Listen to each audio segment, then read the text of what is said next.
shaqaalaha xaaladda Soomaaliya shaqaalaha hadda ka jira laba dhinacba marka laga fiiriyo marka xuquuqdooda laga hadlaayo oo tababarka ay u baahan yihiin yani xanaanada ay u baahan yihiin wacyigelinta ay u baahan yihiin waxaasoo dhan marka laga hadlaayo wax oo hadda jira ma aha yani qof hadda shaqaalaha xuquuq matalan yani inuu markuu shaqada ka dhamaato yani xuquuq dib u yeelanayo ma jiro hadduu jirado xuquuqa ma laha marka dhinaca xuquuqda marka laga hadlaayo aad u caqabado badan ay la kulmi karaan shaqaalaha waxaa ka mid ah booliiska ka mid ah waxaa ka mid ah shaqaalaha caadiga oo rayidka ka mid ah wasaaradaha ka mid ah dib badan ay la kulmi karaan shaqada dib kala kulmi karaan environment ay ku nool yihiin ama cimilada ay ku nool yihiin dib kala kulmi karaan meelo badan ay dib kala kulmi karaan laakiin anigu waxaan isleeyahay xuquuqda ka maqan waxaa ka mid ah in yani shaqada ay ka shaqaynayaan si fiican loogu tababaro taasa waxay keenaysaa maamulkii ayagana iska hor keeni kartaa haddaanay aqoon fiican lahayn ayaga maamulka iska hor imaanayaan haddii maaragtay xuquuqdooda lagu xadgudbana ma isma difaaci karaan wallahi ma dhiirigelinayso sababtoo qofka hadduu wax barto uusan aqoontiisa ku kalsoonayn laakiin qof lagu keenayo daaqadda laga soo gelinayo qaraabo iyo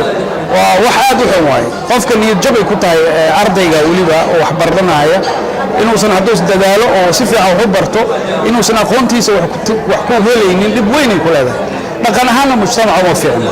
oo wax dhaqan mujtamaca u fiican maaha adiga wax farqiya muxuu muuqdaa sanadkan iyo sanadihii wallahi aniga qiimeyn gaara kuma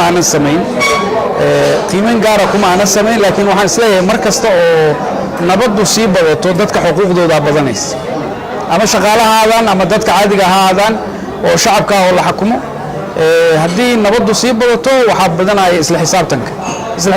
hadduu bartana qofka xuquuqdiisu helaya si dadka shaqeeya loo kordhiyo dhinacaas horumar looga gaaro maxaa adiga kula muuqataa in la sameeyo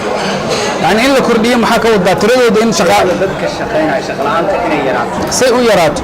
anigu waxaan aaminsanahay in wasaaradaha wax soo saarka laga shaqaysiiyo horena waa u sheegay culayska Soomaaliya dhaqaalaha wuxuu ka haystaa wasaaradihii wax soo saarka oo shaqeynaya wasaaradda wax soo saarka waxa ka mid ah wasaaradda beeraha wasaaradda kalluumaysiga wasaaradda macdanta wasaaradda maaragtay xanaanada xoolaha yani wasaaradaha wax soo saarka iyo wakaaladaha wax soo saarka in laga shaqaysiiyo taasaan waxaan dareemaa inay tahay tan loo baahan yahay jaamacadaha dalka ku yaala hal ama laba kuliyadood ayaa ugu badan oo ardayda ay soo saaraan waxaana la sheegaa in maamulka ay tahay aysan arrintaas dhiirigelinaynin in dalkii laga shaqeeyo marka ma kula muuqataa dhinacaas waxbarashadana dadkii ahalku u ahaa inaysan iyaguna qayb ka qaadanaynin inay dhiirgeliyaan dadka inay shaqeeyaan wallahi yani waxaad ka hadlaysaa mustawa hadda Soomaalida ka horeeya mustawahaas wadamada hore u maray sanad kasta waxa wax barta ardayga inta loo baahan yahay inuu loo malaynayo inuu shaqo heli karo ayaa adduunka wax barta dadka waxba la iskama baro ayadoon ogeyn in yani uu shaqo helayo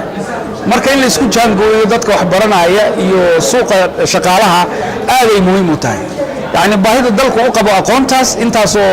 shaqaalaha sanadkan loo baahan yahay intaasaa retire noqon karta intaasaa jiri karta in xisaab dadka wax lagu baro waa waxaan isleeyahay mustawa hadda dowladda Soomaaliya yani hadda wax ka qaban karta maaha laakiin anigu waa ku dhiirigelinaa jaamacadaha inay arrinkaas yani ka fikiraan oo dhahaan ardayga aad soo saarteen shaqo ma helaya